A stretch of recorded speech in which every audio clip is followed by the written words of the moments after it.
Assalamu alaikum, ladies and gentlemen. This is Dua Absar. We welcome you to Rise and Shine with Bahria. In this special episode, we will be talking to Sardar Masood Khan, who is the current president of Azad Jammu and Kashmir, as well as serving as the 27th president in the history of the country. He is also the former Pakistan's ambassador to China, along with being a diplomat for the United Nations. We will be asking him about his journey so far in terms of politics, as well as his personal and professional life. Assalamu alaikum, sir. Welcome to the show. Wa alaikum assalam. Sir, if you could just start with your background, how did you come into this field? Presidency is obviously the current thing, but before this you were the former spokesperson for the United Nations, along with being the ambassador of Pakistan to China. Would you like to tell us a bit about your experiences? I come from Azad Kashmir.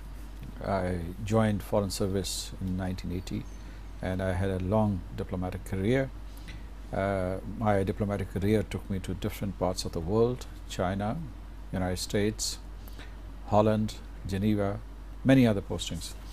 But basically, the responsibility of a diplomat is to represent your country and represent effectively the interests of your country. So this is precisely what I did. And since I am from Azad Kashmir, I was born there, bred there, and I had my education there. So that's why when I returned from the United Nations, where I was the permanent representative of Pakistan, I was offered this opportunity. I was elected last year as the president of Azad Kashmir, and there has been a bit of transition from diplomacy to politics, but this has been a smooth transition. So, so far your experience has, what would you prefer, diplomacy or presidency? Because I'm pretty sure they both have their own pros and cons. They have only pros, no cons. So I think I was comfortable as a diplomat. I am comfortable as the president of Azad Kashmir and as a politician.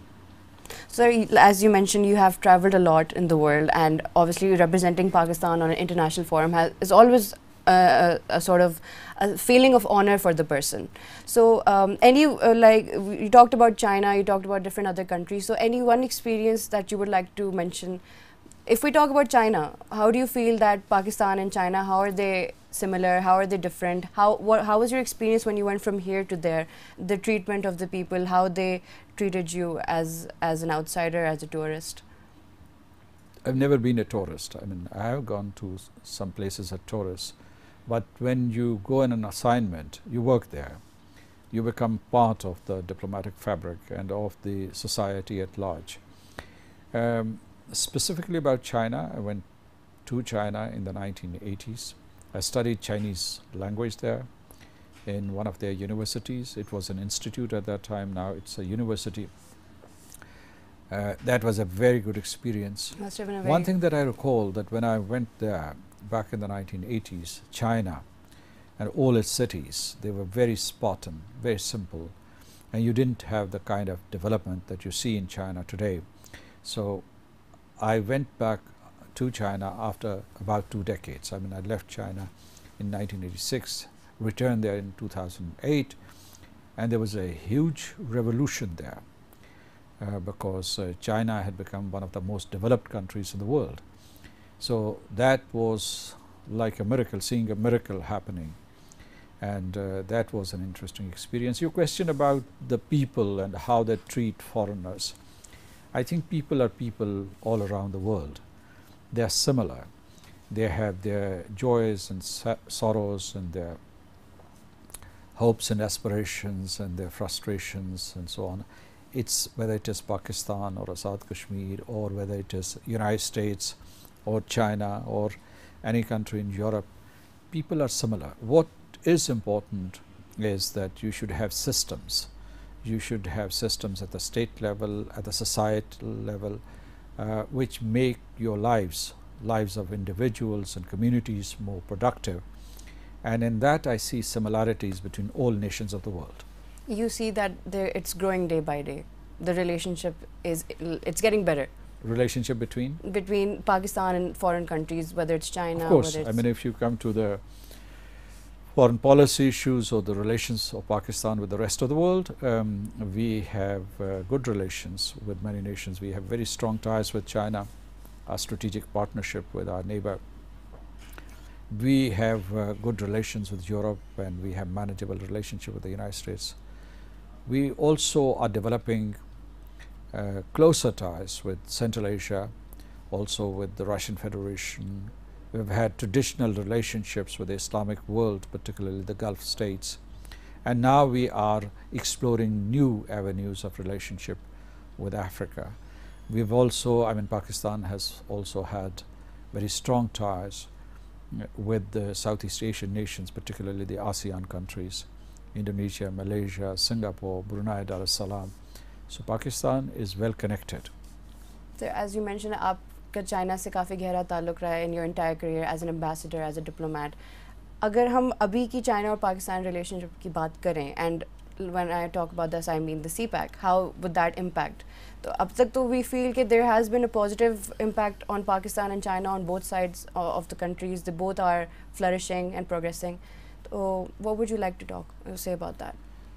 میں یہ کہوں گا, آپ اب چاہتی ہیں کہ میں اردو میں بات کروں, ہاں, اسی لیے کہ آپ نے اردو میں سوال پوچھا ہوگا. تو میں یہ کہوں گا کہ اقتصادی راہداری کامیاب ہے اور کامیاب رہے گی. اس کے بہت سے منصوبے مکمل ہو گئے ہیں, بعض مکمل ہونے والے ہیں, اور بعض جو ہے وہ ذرا وقت لیں گے. یعنی جب میں نے کہا کہ بعض مکمل ہو گئے, اصل میں مجھے یہ کہنا چاہیے تھا کہ بعض زیر تکمیل ہیں اور بہت جلدی مراحل طے کر رہے ہیں کہ وہ مکمل ہو جائیں. تو لیکن یہ بات یاد رکھیے گا کہ سپیک جو ہے وہ ایک کیٹلسٹ ہے, کہ صرف پاکستان کی پوری جو معاشی ترقی ہے اس کا انحصار سپیک پہ نہیں ہے. سپیک جو ہے, جس کو کہتے ہیں کہ فیٹ چینجر ہے یا گیم چینجر ہے, اس کے کہنے کا مقصد یہ ہے کہ اس کے آنے سے سرمایہ کاری میں, صنعت کاری میں, اور اس کے علاوہ دوسرے جو شعبہ ہے زندگی, خاص طور سے انفراسٹرکچر اور توانائی میں بہت تیزی سے ترقی ہوگی. تو وہ ہو رہی ہے. کچھ پروجیکٹس ایسے ہیں جن کو آپ کہتے ہیں ارلی ہارویسٹ پروجیکٹس, تو بہت جلد مکمل ہونے والے ہیں. یہ ایک نئے دور کا آغاز ہوا ہے. لیکن پاکستان میں دلچسپی اس وقت صرف جو اقتصادی راہداری کے حوالے سے نہیں ہے, باقی مغربی ممالک بھی اور خلیجی ریاستیں اور اس کے علاوہ دنیا کے جو بڑے بڑے اکنامک پاور ہاؤسز ہیں وہ بھی پاکستان میں سرمایہ کاری کرنا چاہتے ہیں.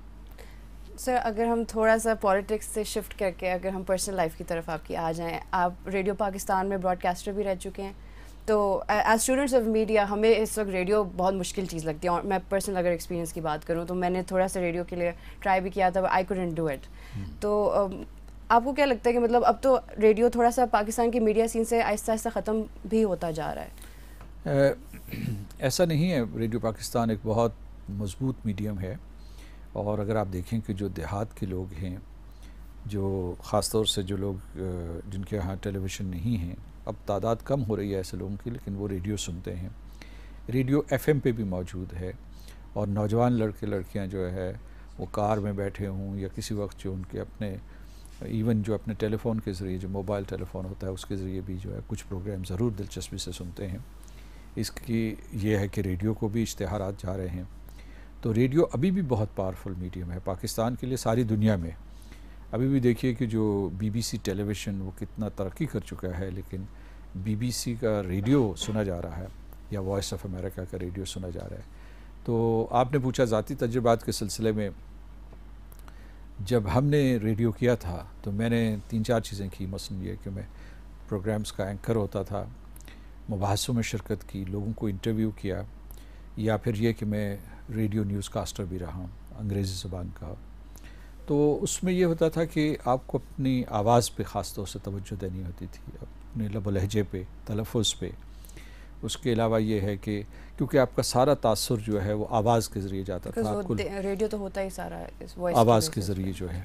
تو وہ میڈیم بہت اچھا تھا. وہ اس زمانے میں ٹیلی ویژن کے لوگوں کے لیے ایک قسم کی تربیت گاہ تھی.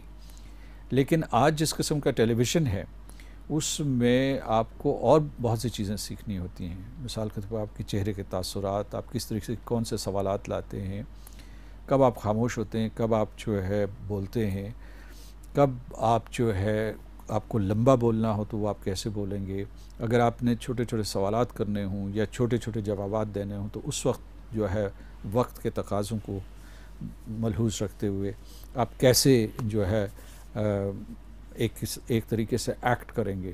تو اس میں جو ہے کچھ یہ نہیں کہ سارے کے سارے جو اینکرز ہوتے ہیں یا جو ٹیلی ویژن پہ آتے ہیں وہ اداکار ہوتے ہیں، لیکن اس میں یہ کہ پوری شخصیت سامنے آ جاتی ہے کیمرے کے، تو اس حساب سے آپ نے بات چیت کرنی ہوتی ہے. سر ریڈیو تو آبویسلی اٹس ناٹ، آپ نظر تو آ نہیں رہے ہوتے، it's all about the voice. اس سے آپ کی I am pretty sure public speaking پر کافی آپ کی ہیلپ ہوئی ہوگی.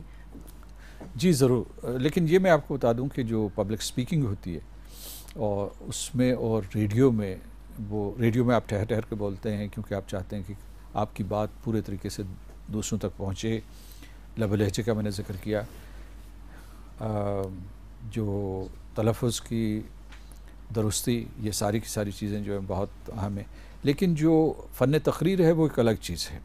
اس میں آپ نے یہ دیکھنا ہوتا ہے کہ آپ کے سامنے آڈینس کس قسم کے ہیں، آپ کا موضوع کیا ہے، آپ کے لب و لہجے میں کیا اتار چڑھاؤ ہونا چاہیے، اور کس طریقے سے آپ جو ہے وہ بات کہیں جو ایک طرف آپ کا کنوکشن ہو اور جو آپ دوسرے لوگوں کے جن کے ساتھ آپ بات کر رہے ہیں ان کے ساتھ جڑ سکیں.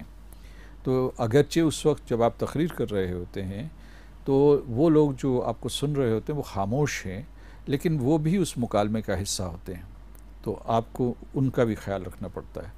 تو اس وجہ سے میں یہ سمجھتا ہوں کہ ملتے جلتے تو ہیں، لیکن یہ الگ فن ہے. جو ریڈیو کے اوپر صداکاری ہے یا ٹیلی ویژن کے اوپر جو آپ وہ کام کرتے ہیں، اور فن تقریر، یہ الگ الگ شعبے ہیں اور ان کے الگ الگ صلاحیت چاہیے اور الگ طریقے سے محنت کرنی پڑتی ہے. سر کوئی ایک ایسا ایکسپیرینس ریڈیو میں ہی آپ کا جو آپ کو ہمیشہ یاد ہے رہے گا، اور کوئی ایسی چیز جو آبویسلی کوئی ایک بات ہوتی ہے یا کوئی انسان ہوتا ہے جو ہمیں کچھ کہہ دیتا ہے، وی آلویز ریممبر اٹ. جی جی، ریڈیو کے بارے میں میری کوئی ایسی یادیں نہیں ہیں، لیکن تجربہ کامیاب تھا. اور دوسرا یہ کہ اس زمانے میں میں چونکہ اسٹوڈنٹ بھی تھا، جیسے آج آپ اسٹوڈنٹ ہیں، تو اس وقت ہمارے لیے بڑی بات ہوتی تھی کہ آپ کسی مرکزی وزیر کا انٹرویو لے لیں. تو مجھے 2-3 دفعہ اس کا شرف حاصل ہوا. تو اس طریقے سے ایک تو یہ جو اسٹوڈنٹس ہوتے ہیں ان میں آپ کی بڑی شہرت ہو جاتی ہے، دوسرے گھر والے بھی آپ کی زیادہ عزت کرنے لگتے ہیں. صرف ریڈیو میں ٹی وی میں میں اینکر تھا مختصر مدت کے لیے، لیکن کوئی مطلب ہے کہ 1.5 سال کے لیے میں اینکر رہا ہوں پاکستان ٹیلی ویژن کی. اس میں بھی محلے میں آپ کی پہچان ہو جاتی ہے اور 4 لوگ سلام کرنا شروع کر دیتے ہیں، اور جو کام دوسروں کے لیے مشکل ہوتے ہیں وہ آپ کے لیے آسان ہو جاتے ہیں. سر تو آبویسلی میڈیا اتنی پاورفل چیز ہے. جی جی. سر اگر براڈ کاسٹنگ سے اگر ہم شفٹ کریں آپ کے جو ڈپلومسی کی طرف، تو وہ جو ایک آبویسلی ٹرانزیشن تھی، بیکاز براڈ کاسٹ ایک الگ فیلڈ ہے، ڈپلومسی ایک الگ فیلڈ ہے، تو وہ جو چینج تھا آپ کے لیے، was it a very drastic change? مشکل تھی آپ کو؟ جی ڈراسٹک تھی، کیونکہ میں ایک زمانے میں اسٹوڈنٹ لیڈر بھی تھا. تو ہم لوگوں نے طلباء کی سیاست کی ہے، باقاعدہ بھرپور انداز میں کی. اس کے بعد ریڈیو ٹیلی ویژن، تو ہم لوگ بالکل آزاد ہوتے تھے. لیکن جب آپ سروس جوائن کرتے ہیں، سول سروس، تو اس کے اوپر آپ کے اوپر بہت سی پابندیاں ہوتی ہیں. آپ کو نظم و ضبط کا خیال رکھنا پڑتا ہے، بڑے چھوٹے کا لحاظ کرنا پڑتا ہے. بڑے چھوٹے کا ویسے ہر جگہ پہ لحاظ کرنا پڑتا ہے، لیکن خاص طور سے جب سروسز میں آپ جائیں تو آپ نے دیکھنا ہوتا ہے کہ آپ کے سینئرز کیا کہہ رہے ہیں. آپ کو زیادہ تر خاموش ہو کے دوسروں کی چیزیں سیکھنی پڑتی ہیں، کیونکہ آپ کو جذب کرنا پڑتا ہے کہ وہ کیا کہہ رہے ہیں.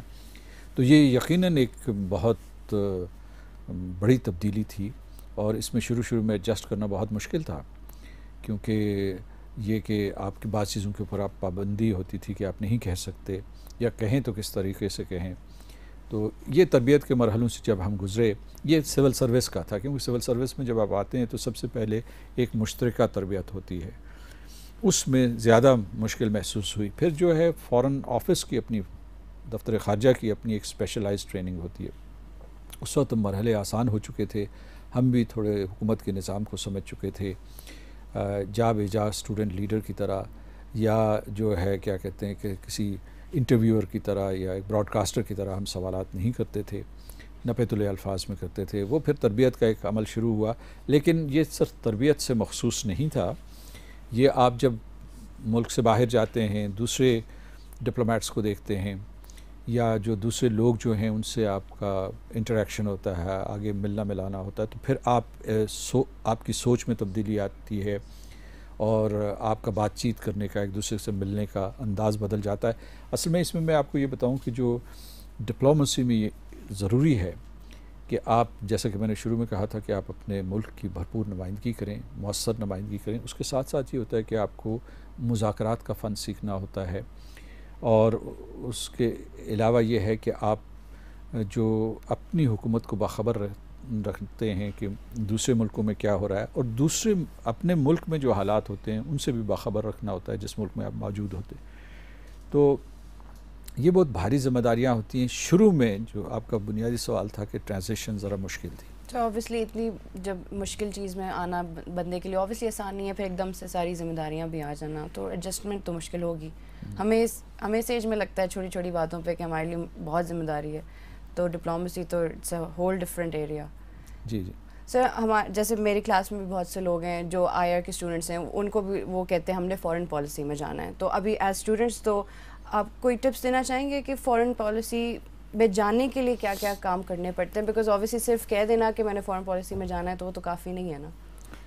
جی وہ کافی نہیں ہے، لیکن یہ کہ اس میں یہ کہوں گا کہ ان کو ایک تو محنت کرنی چاہیے. جو مضمون بھی وہ پڑھ رہے ہیں، وہ انٹرنیشنل ریلیشنز پڑھ رہے ہیں، وہ انگریزی ادب پڑھ رہے ہیں، سوشل سائنسز پڑھ رہے ہیں، اکنامکس پڑھ رہے ہیں، پولیٹیکل سائنس، اس میں محنت کریں، اچھے مارکس لیں، اور پھر جو ہے وہ امتحان میں اپیئر ہوں. امتحان میں بہت محنت کر کے اپیئر ہوں. آج کل جو ہے اس سلسلے میں آپ کی رہنمائی بھی ہوتی ہے، لیکن ویسے بھی اس کا بیسک جو بنیادی کلیہ یہ ہے کہ آپ محنت کریں، آبزروینٹ رہیں، اور زیادہ سے زیادہ چیزیں سیکھنے کی کوشش کریں. جب امتحان دیں تاکہ آپ کے اچھے نمبر آئیں، پھر دفتر خارجہ میں یا فارن افیئرس کے لیے آپ آپٹ کریں. اور جب آپ آپٹ کریں گے تو آپ کا ایک نیا مرحلہ شروع ہوگا. یہ ابھی سے میں یہ کہوں گا کہ کسی قسم کا کوئی شارٹ کٹ لینے کی کوشش نہ کریں. جو ہے کہ اس میں اب جو کچھ بھی آپ کریں اس میں ایکسلنس پیدا کرنے کی کوشش کریں. یہ کوشش کریں کہ آپ اپنے پیئرز کے ہم پلہ ہوں یا ان سے ذرا آگے ہوں. تو اگر آپ کے جو عزائم بلند ہوں گے تو آپ ایک اچھے سفارتکار بنیں گے. دوسرا یہ ہے کہ سفارتکاری میں گفتگو کا فن، کیسے آپ ایک دوسرے سے بات چیت کرتے ہیں، جو ون کانورسیشنز ہوتی ہیں وہ کیسے کی جائیں، جو ایک بڑی سیٹنگ میں یہاں کی میٹنگ ہو رہی ہے وہاں کیسے گفتگو کرنی ہے، مجمع سے کیسے گفتگو کرنی ہے، یہ سب سیکھنی پڑتی ہیں. گفتگو کا فن ہوا، مذاکرات کا میں پہلے ذکر کر چکا ہوں. تو اس کے لیے تیاری کریں. یہ جو آپ کی درسگاہیں ہیں اس میں بھی یہ تربیت دی جا سکتی ہے، اور میرا خیال ہے کہ یہ جو بحریہ یونیورسٹی بہت اچھی جگہ ہے. میں دیکھا آپ کا، میں نے میڈیا ہاؤس دیکھا ہے، آپ کی جو میڈیا کی کلاس ہے یا سوشل سائنسز کی کلاسز ہیں اس میں جو ہے اویئرنس بڑھائی جا رہی ہے. تو یہ آپ کی ایک قسم کی تیاری ہو رہی ہے دفتر خارجہ میں جانے کے لیے، سول سروس میں جانے کے لیے. تو آپ جاری رکھیے، اور اس میں یہ ہے کہ ایک اور کوشش یہ کیجیے کہ جتنا جلدی ہو سکے سول سروس میں یا فارن افیئرس میں چلے جائیں، فارن افیئرس کی سروس میں چلے جائیں. کیونکہ دیر سے نہیں جانا چاہیے، اگرچہ تھوڑی سی چھوٹ ہوتی ہے، دیر سے نہیں جانا چاہیے، کیونکہ بعد میں لوگوں کو اس سلسلے میں خاصی دقت ہوتی ہے، پروموشنز کے سلسلے میں اور اس کے بعد پوسٹنگز کے سلسلے میں. سر، آپ نے گفتگو کے فن کی بات کی، وہ ذرا اس پہ تھوڑا الیبریٹ کریں، because I am pretty sure as students this is a very important point for اس کہ گفتگو کا فن کیا ہوتا ہے. گفتگو کا فن یہ ہے کہ سب سے پہلے آپ دوسروں کو سنیں. جب آپ کسی سے بات کر رہے ہیں تو آپ پوری توجہ اور انہماک کے ساتھ اسے سنیں. یہ نہیں کہ جب آپ گفتگو کر رہے ہوں اور اچھا سنیں بھی اس طریقے سے کہ جب آپ سن رہے ہوں تیاری نہ کر رہے ہوں کہ میں نے جواب کیا دینا ہے. تو تاکہ اس سے ایمپیتھی کریٹ ہوتی ہے، اس سے جو کمیونیکیشن ہے وہ مکمل ہوتا ہے. جب آپ دوسرے کا نقطہ نظر سن لیتے ہیں تو پھر مناسب وقت پہ گفتگو کریں.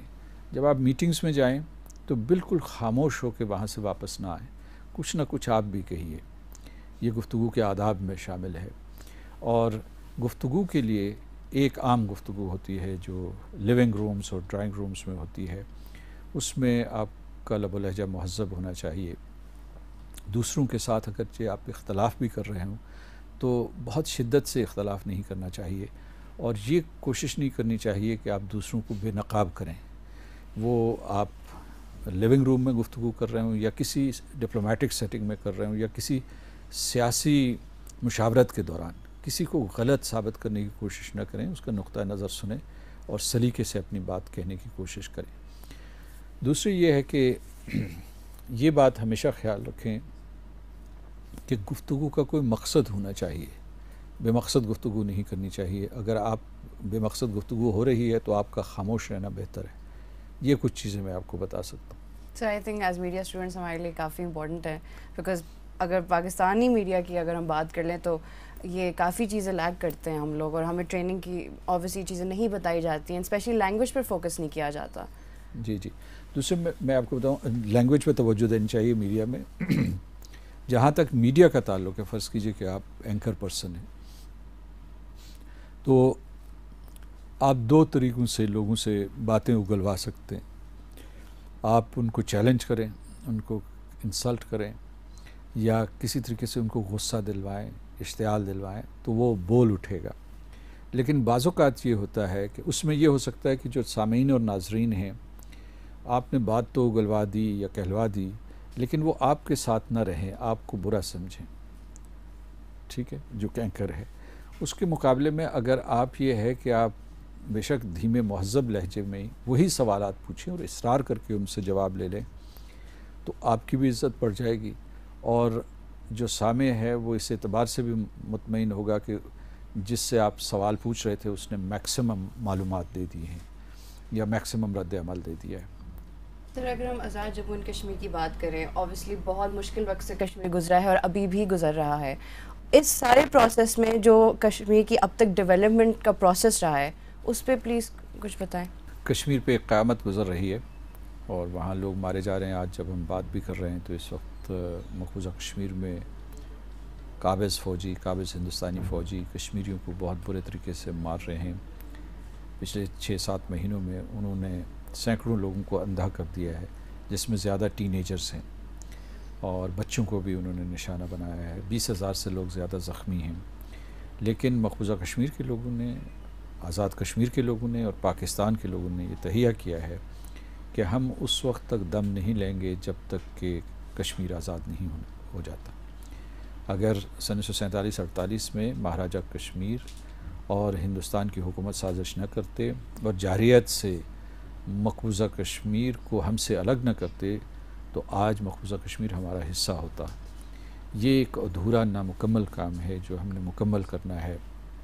ہماری جد و جہد آزادی جاری رہے گی. ہمارا محاذ اس وقت بنیادی طور پر اخلاقی، سفارتی اور سیاسی ہے. ہم پرامن طریقے سے مکالمے کے ذریعے، اقوام متحدہ کی قراردادوں کے ذریعے مسئلہ کشمیر کا حل چاہتے ہیں. آپ نے آزاد کشمیر کا ذکر کیا تو میں یہ کہوں گا کہ آزاد کشمیر میں ہماری 3 ترجیحات ہیں. ایک تو تحریک آزادی کشمیر کو تیز تر کرنا، ایک گڈ گورننس اور قانون کی حکمرانی کے لیے کوششیں کرنا، اور آخر میں تعمیر و ترقی پہ توجہ دینا. اور تعمیر و ترقی میں ہم خاص طور سے توجہ دے رہے ہیں انفراسٹرکچر، سڑکیں، ایک ریل لنک، اس کے علاوہ جدید سڑکیں، پھر جو ہے اس کے علاوہ توانائی، ہائیڈرو پاور، پن بجلی کے پروجیکٹس جو ہیں وہ اس میں بہت سے زیر تکمیل بھی ہیں. تعلیم کے معیار کو بڑھانا، صحت کی سہولتیں دینا.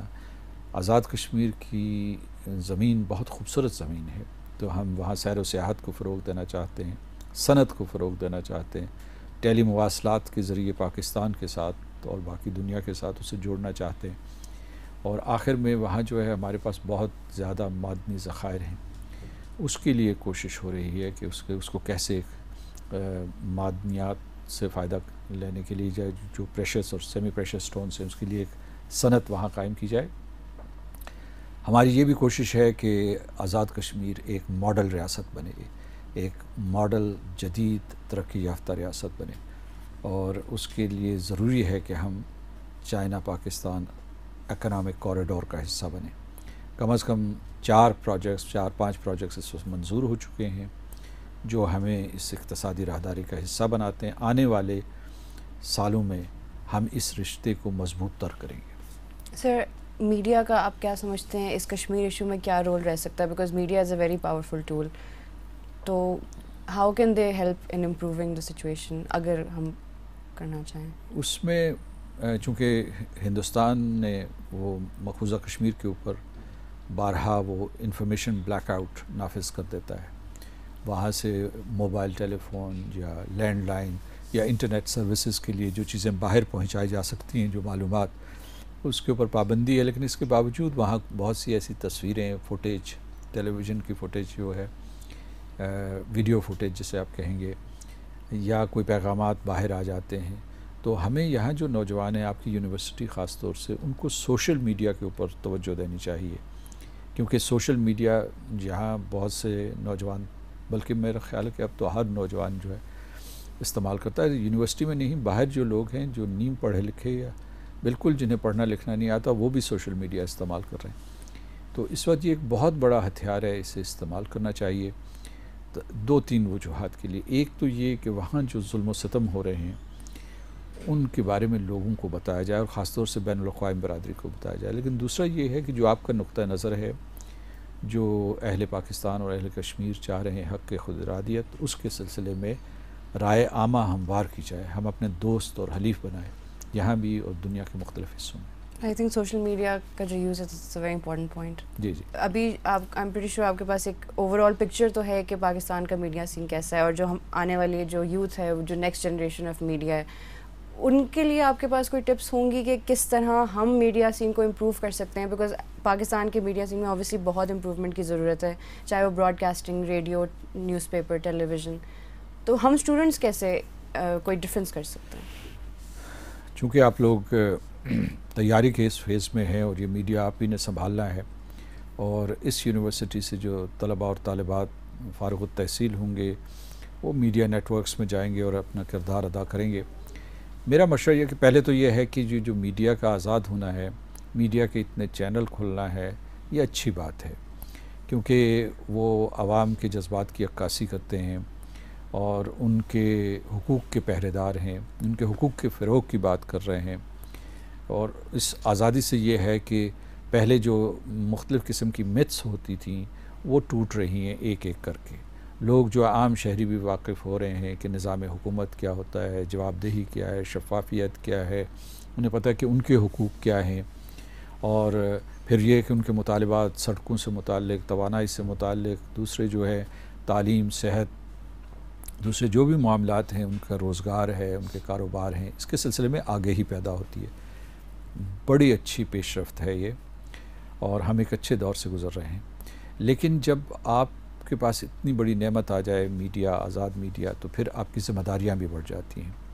آپ کو ایک قسم کا توازن کا مظاہرہ کرنا پڑتا ہے، چیکس اینڈ بیلنسز کا مظاہرہ کرنا پڑتا ہے، اور یہ دیکھنا چاہیے کہ کہیں کسی طریقے سے میڈیا جو ہے پگڑیاں تو نہیں اچھال رہا، اور کسی کی خواہ بغیر وجہ کے توہین تو نہیں کر رہا. پھر یہ ہے کہ آپ کو میڈیا میں ابھی سے تربیت دی جا رہی ہوگی کہ اچھا میڈیا وہ ہوتا ہے جو کسی نہ کسی طریقے سے فیکٹ چیکنگ کر رہا ہو، کہ آپ اپنے فیکٹس چیک کر رہے ہیں، اور ان کا کوئی نظام ہونا چاہیے، سسٹم ہونا چاہیے کہ آپ ان فیکٹس کو ویریفائی کر دیں. صرف ایک شخص اگر یہ کہے کہ یہ حقیقت ہے، یہ فیکٹ ہے، تو نہ مانیں، اسے کراس چیک کرنے کی کوشش کریں.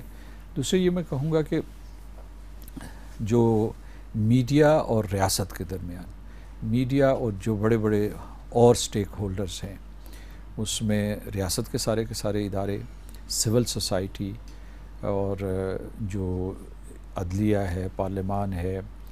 میں اس کے علاوہ یہ بھی کہوں گا کہ جو مختلف حقوق انسانی کے لیے کام کرنے والی تنظیمیں، ان کے درمیان ایک قسم کی مشاورت مسلسل جاری رہنی چاہیے.